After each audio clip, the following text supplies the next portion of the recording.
ବନ୍ଧୁଗଣ 21 ସେପ୍ଟେମ୍ବର 2025 ଅର୍ଥାତ୍ ରବିବାର ଦିନ ହେଉଛି ମହାଳୟା ଅମାବାସ୍ୟା। ଏଥିସହିତ ବର୍ଷ 2025ର ଅନ୍ତିମ ସୂର୍ଯ୍ୟପରାଗ ଲାଗିବା ପାଇଁ ଯାଉଅଛି। ଏହା ଏକ ଦୀର୍ଘତମ ସୂର୍ଯ୍ୟପରାଗ ଏବଂ ବିରଳ ମହାଜାଗତିକ ଦୃଶ୍ୟ ଭାବରେ ମହାଶୂନ୍ୟରେ ସଂଗଠିତ ହେବ। ଏହି ସୂର୍ଯ୍ୟପରାଗ ଦୀର୍ଘ 500 ବର୍ଷ ପରେ ପଡ଼ୁଅଛି ଏବଂ ଏହା ସମ୍ପୂର୍ଣ୍ଣ ସୂର୍ଯ୍ୟପରାଗ ହେବା କାରଣରୁ ଏହା ବହୁତ ବିରଳ ରହିବ ଏବଂ ଗ୍ରହମାନଙ୍କର ଓ ନକ୍ଷତ୍ରମାନଙ୍କର ମଧ୍ୟରେ ଏକ ଅଦ୍ଭୁତ ମହାସଂଯୋଗ ମଧ୍ୟ ସୃଷ୍ଟି କରିବା ପାଇଁ ଯାଉଅଛି। ତେବେ ଆଜିର ଏହି ଭିଡ଼ିଓ ମାଧ୍ୟମରେ ଆମେ ଜାଣିବା ଯେ ସୂର୍ଯ୍ୟପରାଗର ହାଣ୍ଡି ଛାଡ଼ର ସଠିକ୍ ସମୟ, ସୂତକ ସମୟ ମାନ୍ୟ ହେବ ନା ନାହିଁ, ଗ୍ରାସ ସମୟ, ଶୁଭ ଅଶୁଭ ରାଶି, ଗର୍ଭବତୀ ମହିଳା କିପରି ସାବଧାନ ରହିବେ ଓ କ'ଣ କରିବେ ଓ କ'ଣ କରିବେ ନାହିଁ।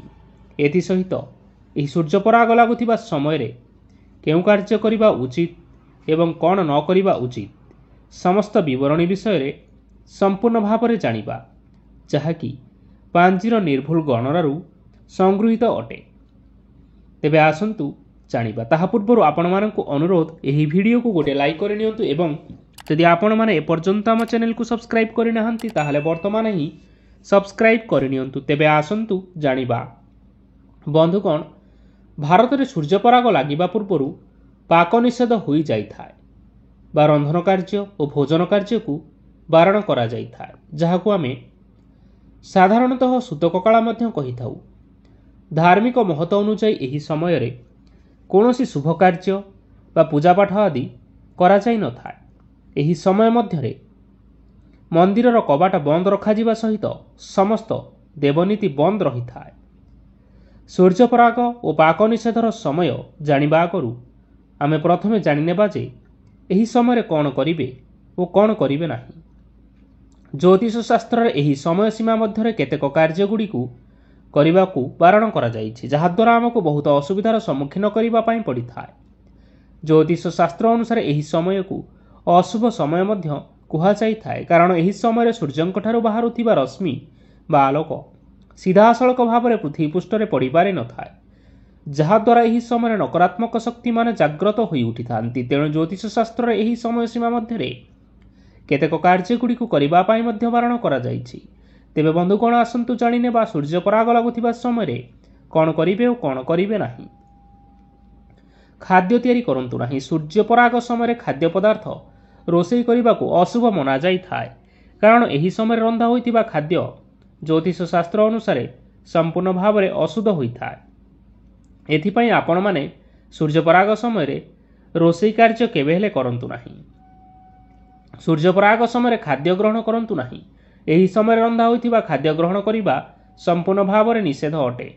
ଜ୍ୟୋତିଷ ଶାସ୍ତ୍ର ଅନୁସାରେ ସୂର୍ଯ୍ୟପରାଗ ସମୟରେ ରନ୍ଧା ହୋଇଥିବା ଖାଦ୍ୟ ଖାଇଲେ ଏହା ଆମ ଶରୀର ଉପରେ କୁପ୍ରଭାବ ପକାଇଥାଏ। ତେଣୁ ଗ୍ରହଣ ହେଉ ବା ପରାଗ, ଏହି ସମୟରେ ଶୁଖିଲା ଖାଦ୍ୟ ବା ଫଳମୂଳ ଆଦି ଆପଣମାନେ ଖାଇପାରିବେ। ଗର୍ଭବତୀ ମହିଳାମାନେ ସତର୍କ ରୁହନ୍ତୁ। ସୂର୍ଯ୍ୟପରାଗ ସମୟରେ ଯେଉଁ ମହିଳାମାନେ ଗର୍ଭବତୀ ଅଛନ୍ତି ସେମାନେ ଘର ବାହାରକୁ ଯିବାକୁ ସମ୍ପୂର୍ଣ୍ଣ ଭାବରେ ନିଷେଧ କରାଯାଇଛି।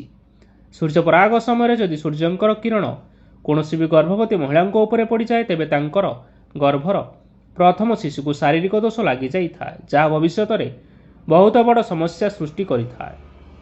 ତେଣୁ ଗର୍ଭବତୀ ମହିଳାମାନେ ଏହି ସମୟରେ କଦାପି ବାହାରକୁ ବାହାରନ୍ତୁ ନାହିଁ। ସୂର୍ଯ୍ୟପରାଗ ସମୟରେ କୌଣସି ଶୁଭ କାର୍ଯ୍ୟ କରନ୍ତୁ ନାହିଁ ଏବଂ କୌଣସି ଶୁଭ କାର୍ଯ୍ୟ କରିବାକୁ ଗୃହ ମଧ୍ୟରେ ଆଲୋଚନା ମଧ୍ୟ କରନ୍ତୁ ନାହିଁ। ଏହାଦ୍ୱାରା ଆପଣମାନଙ୍କର ପରିବାରରେ ଅନିଷ୍ଟ ହୋଇଥାଏ। ସୂର୍ଯ୍ୟପରାଗ ସମୟରେ ଠାକୁର ପୂଜା କେବେ ହେଲେ କରନ୍ତୁ ନାହିଁ। ଏହି ସମୟରେ ଠାକୁର ଘରକୁ ସମ୍ପୂର୍ଣ୍ଣ ରୂପରେ ବନ୍ଦ କରି ରଖନ୍ତୁ ଏବଂ ସୂର୍ଯ୍ୟପରାଗ ସମୟରେ କୌଣସି ବୃକ୍ଷ ବା ଗଛଲତା ଆଦିକୁ ସ୍ପର୍ଶ କରନ୍ତୁ ନାହିଁ।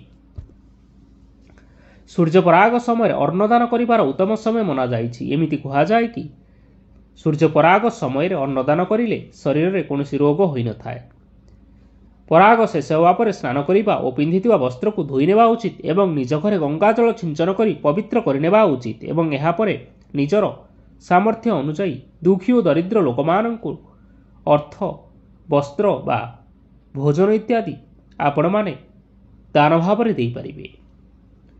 ସୂର୍ଯ୍ୟପରାଗ ସମୟରେ କାହା ସହ କଥାବାର୍ତ୍ତା ହୁଅନ୍ତୁ ନାହିଁ। ଓ ସେହି ସମୟରେ ଭଗବାନଙ୍କର ମାଳା ଜପ କରନ୍ତୁ। ଏହାଦ୍ୱାରା ଗ୍ରହର ଖରାପ ପ୍ରଭାବ ଆପଣମାନଙ୍କ ଉପରେ ପଡ଼ିପାରିନଥାଏ ଏବଂ ସୂର୍ଯ୍ୟପରାଗ ସମୟରେ ସୂର୍ଯ୍ୟଙ୍କଠାରୁ ବାହାରୁଥିବା କିରଣ ଅତ୍ୟନ୍ତ କ୍ଷତିକାରକ ହୋଇଥାଏ। ଏଥିପାଇଁ ସୂର୍ଯ୍ୟପରାଗ ସମୟରେ ଆପଣମାନଙ୍କର ଗୃହର ସମସ୍ତ କବାଟ ଓ ଝରକା ଆଦି ବନ୍ଦ କରି ରଖିଦିଅନ୍ତୁ, ଯାହାଦ୍ୱାରା ସୂର୍ଯ୍ୟଙ୍କର କିରଣ ପ୍ରବେଶ କରିପାରିବ ନାହିଁ। ସୂର୍ଯ୍ୟପରାଗ ସମୟରେ ଶାରୀରିକ ସମ୍ବନ୍ଧ ରଖନ୍ତୁ ନାହିଁ। ଏହି ସମୟରେ ନକାରାତ୍ମକ ଶକ୍ତିର ପ୍ରଭାବ ଅଧିକ ରହିଥିବା ହେତୁ ବିବାହିତ ପୁରୁଷ ଓ ମହିଳାମାନେ ଶାରୀରିକ ସମ୍ପର୍କ କେବେ ହେଲେ ରଖନ୍ତୁ ନାହିଁ। ଏହାକୁ ଜ୍ୟୋତିଷ ଶାସ୍ତ୍ରରେ ସାଧାରଣତଃ ଭାବରେ ଅଶୁଭ ମନାଯାଇଅଛି। ଏହାଦ୍ୱାରା ଆପଣଙ୍କର ସମ୍ପର୍କରେ ଫାଟ ସୃଷ୍ଟି ହୋଇଥାଏ ଏବଂ ଏହାର କୁପ୍ରଭାବ ଆପଣମାନଙ୍କର ସନ୍ତାନମାନଙ୍କ ଉପରେ ପଡ଼ିଥାଏ। ତେଣୁ ବନ୍ଧୁଗଣ, ସୂର୍ଯ୍ୟପରାଗ ସମୟରେ ଏହିସବୁ କାର୍ଯ୍ୟ କରନ୍ତୁ ନାହିଁ। ଦେଖିବେ ଆପଣମାନଙ୍କର ନିଶ୍ଚୟ ମଙ୍ଗଳ ହେବ। ଯେହେତୁ ଏହା ହେଉଛି ଏକ ବିରଳ ସୂର୍ଯ୍ୟପରାଗ ଏବଂ ମହାଳୟ ଅମାବାସ୍ୟା ଦିନ ଲାଗିବା ପାଇଁ ଯାଉଅଛି, ତେଣୁ ଏହି ସୂର୍ଯ୍ୟପରାଗ ଲାଗୁଥିବା ସମୟରେ ସୂର୍ଯ୍ୟ ସିଂହ ରାଶିରେ ଅବସ୍ଥାନ କରୁଥିବାରୁ ଏହି ସୂର୍ଯ୍ୟପରାଗ ସିଂହ ରାଶିରେ ସଂଗଠିତ ହେବ, ଯାହାଦ୍ୱାରା ସିଂହ ରାଶିର ବ୍ୟକ୍ତିବିଶେଷମାନଙ୍କ ଉପରେ ଏହାର ଯଥେଷ୍ଟ ପ୍ରଭାବ ରହିବ। ଏହି ସୂର୍ଯ୍ୟପରାଗ ଏକ ସମ୍ପୂର୍ଣ୍ଣ ସୂର୍ଯ୍ୟପରାଗ ଭାବରେ ମହାଶୂନ୍ୟରେ ସଂଗଠିତ ହେବ। ଏହାର ପୂର୍ଣ୍ଣ ଅବଧିକାଳ ରହିଅଛି 4 ଘଣ୍ଟା 24 ମିନିଟ୍ ଏବଂ 2 ସେକେଣ୍ଡ। ଏବେ ଆସନ୍ତୁ ଜାଣିବା ସୂର୍ଯ୍ୟପରାଗ ଲାଗିବାର ସମୟ ଓ କ'ଣ ରହିଛି ଏହାର ପ୍ରଭାବ। ବନ୍ଧୁଗଣ, ସୌରମଣ୍ଡଳର ରହସ୍ୟ ହେଉଛି ବଡ଼ ବିଚିତ୍ର। ସୌରମଣ୍ଡଳରେ ସୂର୍ଯ୍ୟ ଓ ଚନ୍ଦ୍ରଙ୍କ ବ୍ୟତୀତ ଆଉ 9ଟି ଗ୍ରହ ଅବସ୍ଥାନ କରିଥାନ୍ତି। ସେଥିମଧ୍ୟରୁ ପୃଥିବୀ ହେଉଛି ଅନ୍ୟତମ ଏବଂ ଏହି ପୃଥିବୀରେ ଆମେ ବସବାସ କରିଛୁ। ଯେହେତୁ ଚନ୍ଦ୍ର ହେଉଛନ୍ତି ପୃଥିବୀର ଉପଗ୍ରହ, ତେଣୁ ସୂର୍ଯ୍ୟପରାଗ ଏବଂ ଚନ୍ଦ୍ରଗ୍ରହଣ କେବଳ ପୃଥିବୀ ପୃଷ୍ଠରେ ଦୃଶ୍ୟମାନ ହୋଇଥାଏ। ସୂର୍ଯ୍ୟପରାଗ ସାଧାରଣତଃ ଅମାବାସ୍ୟା ତିଥିରେ ଏବଂ ଚନ୍ଦ୍ରଗ୍ରହଣ ପୂର୍ଣ୍ଣିମା ତିଥିରେ ହୋଇଥାଏ। ଯେହେତୁ ଏହା ହେଉଛି ସୂର୍ଯ୍ୟପରାଗ, ତେଣୁ ଏହା ଅମାବାସ୍ୟା ତିଥିରେ ଲାଗିବା ପାଇଁ ଯାଉଅଛି। ଏହି ପରାଗ ଲାଗୁଥିବା ସମୟରେ ସୂର୍ଯ୍ୟ ସିଂହ ରାଶିରେ ଅବସ୍ଥାନ କରୁଥିବାରୁ ଏହି ସୂର୍ଯ୍ୟପରାଗ ସିଂହ ରାଶିରେ ସଂଗଠିତ ହେବ, ଯାହାଦ୍ୱାରା ସିଂହ ରାଶିର ବ୍ୟକ୍ତିବିଶେଷମାନଙ୍କ ଉପରେ ଏହାର ଯଥେଷ୍ଟ ପ୍ରଭାବ ରହିବ। ସାଧାରଣତଃ ଗ୍ରହଣ ଲାଗିବାର 9 ଘଣ୍ଟା ପୂର୍ବରୁ ଏବଂ ପରାଗ ଲାଗିବାର 12 ଘଣ୍ଟା ପୂର୍ବରୁ ପାକ ନିଷେଧ ବା ହାଣ୍ଡିଛାଡ଼ କରାଯାଇଥାଏ। ଏହି ସମୟକୁ ସୂତକ ସମୟ ମଧ୍ୟ କୁହାଯାଇଥାଏ। ଏହି ପରାଗ ଲାଗୁଥିବା ସମୟରେ ଖାଦ୍ୟ ଗ୍ରହଣ କରିବାକୁ ବାରଣ କରାଯାଇଛି, କାରଣ ପରାଗ ଲାଗିବା ସମୟରେ ପେଟରେ କିଛି ଖାଦ୍ୟ ପଦାର୍ଥ ନ ରହିବା ହିଁ ଭଲ। ତେଣୁ 12 ଘଣ୍ଟା ପୂର୍ବରୁ ହାଣ୍ଡିଛାଡ଼ କରାଯାଇଥାଏ। ତେବେ ଏବେ ଆସନ୍ତୁ ଜାଣିବା ସୂର୍ଯ୍ୟପରାଗ କେଉଁ ସମୟରେ ଲାଗିବ ଏବଂ ତାହା ବିଷୟରେ ସମ୍ପୂର୍ଣ୍ଣ ବିବରଣୀ ଏବଂ ସୂତକ ସମୟ ମାନ୍ୟ ହେବ ନା ନାହିଁ। ସୂର୍ଯ୍ୟପରାଗର ସମୟ। ଏହି ସୂର୍ଯ୍ୟପରାଗର ଗ୍ରାସ ବା ପରାଗ ଲାଗିବାର ସମୟ ହେଉଛି 21 ସେପ୍ଟେମ୍ବର ରବିବାର ରାତ୍ରି 10:59 ଏବଂ 43 ସେକେଣ୍ଡରୁ ଆରମ୍ଭ ହେବ ଏବଂ ମଧ୍ୟରାତ୍ରି 3:23 ଏବଂ 45 ସେକେଣ୍ଡରେ ଶେଷ ହେବ ବା ଏହି ସମୟରେ ସୂର୍ଯ୍ୟପରାଗ ମୋକ୍ଷ ପ୍ରାପ୍ତି ହେବ। ଏହି ସୂର୍ଯ୍ୟପରାଗର ମଧ୍ୟକାଳ ରହିଅଛି ମଧ୍ୟରାତ୍ର 1:11 ଏବଂ 59 ସେକେଣ୍ଡ।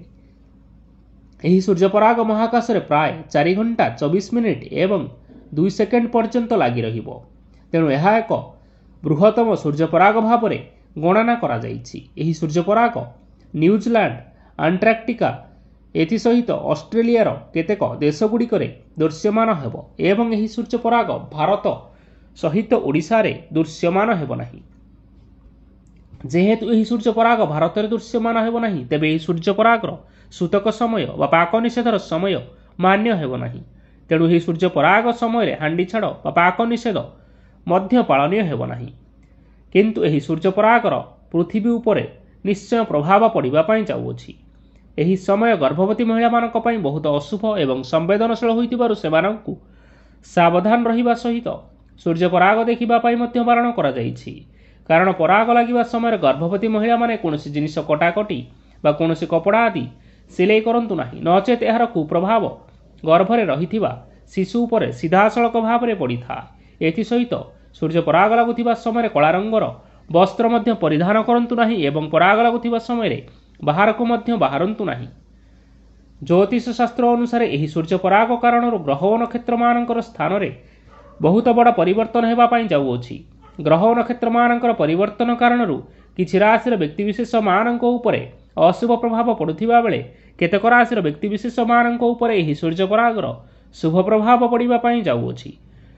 ତେବେ ଏହି ସବୁ ଭାଗ୍ୟଶାଳୀ ରାଶିମାନେ ହେଉଛନ୍ତି ମେଷ ରାଶି, ମିଥୁନ ରାଶି, କର୍କଟ ରାଶି, ତୁଳା ରାଶି, ବିଛା ରାଶି, कन्या राशि, मकर राशि एवं मीन राशि एसहित वृष राशि, सिंह राशि, धनु राशि और कुंभ राशि व्यक्ति विशेष मान सूर्यपरागर खरा प्रभाव पड़ापी जाऊँगी। तेणु ही 4टी राशि व्यक्ति विशेष माने यही सूर्यपराग समय सावधान रही चेष्टा करंतु एवं यही समय भगवान नाम जप करंतु। देखिए आपण मानक उपरको आसुथिबा घात और प्रतिघात आपे आपे टळिजिव। तेबे बंधुगण यह थिला एही वर्ष बा वर्ष 2025 अंतिम सूर्यपरागर संपूर्ण विवरणी विषय। आशा करुछु आपण मानकु एही भिडियोटी निश्चय पसंद आसीथिबो। पसंद आसीथिले एही भिडियो को लाइक करबा सहित आपणकर प्रियजन मानक सहित शेयर करिनियंतु। धन्यवाद।